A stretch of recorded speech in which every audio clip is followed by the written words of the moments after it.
दोस्तों सोचो, अगर आप मार्केट में सामान लेने जाते हो और वही सामान आपको मार्केट में 22 सितंबर के बाद या तो सस्ता मिलता है या तो महंगा मिलता है।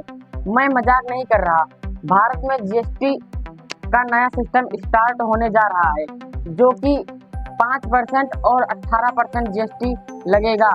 आप बने रहिए स्मार्ट आदत 300 के साथ। हम आपको पूरी जानकारी देते हैं। सबसे पहले हम जानेंगे कि जीएसटी होती क्या है।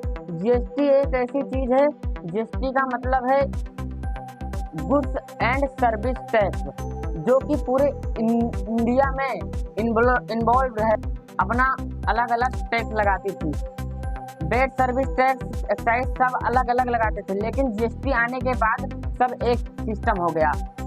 लेकिन अब समस्या ये थी कि जीएसटी में आम लोगों को प्रॉब्लम थी, क्योंकि 0%, 5%, 18%, 12%, 28% सारे जीएसटी, कई सारी जीएसटी थी। लेकिन अब वो सारी जीएसटी हटा दी गई है।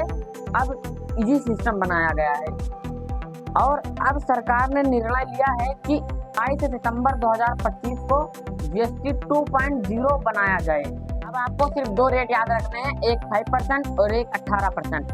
5% में आती हैं बेसिक चीज़ें जो आप डेली यूज में करते हैं, जैसे धनिया, मिर्चा, हल्दी, नून, तेल और फूड आइटम, डेली दूध, सारी चीज़ें, इलेक्ट्रॉनिक सारी चीज़ें सब सस्ती हो जाएंगी। 5% की चीज़ें में आती हैं और 18% जीएसटी में आएंगी लग्जरी चीज़ें, जो महंगी से महंगे होटल्स में और रेस्टोरेंट में, इलेक्ट्रॉनिक, प्रीमियम, ये सारी चीज़ें 18% में आएंगी।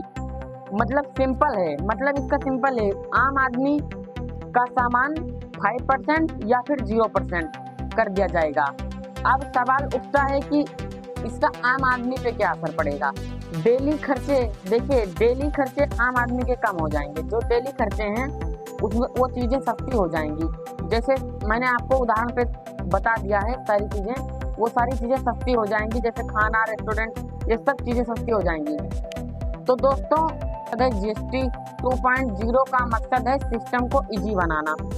अब मैं आपसे एक सवाल पूछता हूँ, क्या आम आदमी के लिए फायदेमंद है ये जीएसटी 2.0 या फिर नहीं है? अगर है तो कमेंट में आप जरूर बताइएगा और हमारे चैनल स्मार्ट आदत 360 को सब्सक्राइब करिए, अपने दोस्तों के साथ वीडियो को शेयर करिए, लाइक करिए एंड बेल आइकन को दबाना ना भूलिए। हम मिलते हैं अगले वीडियो में किसी नए टॉपिक के साथ। तब तक के लिए धन्यवाद।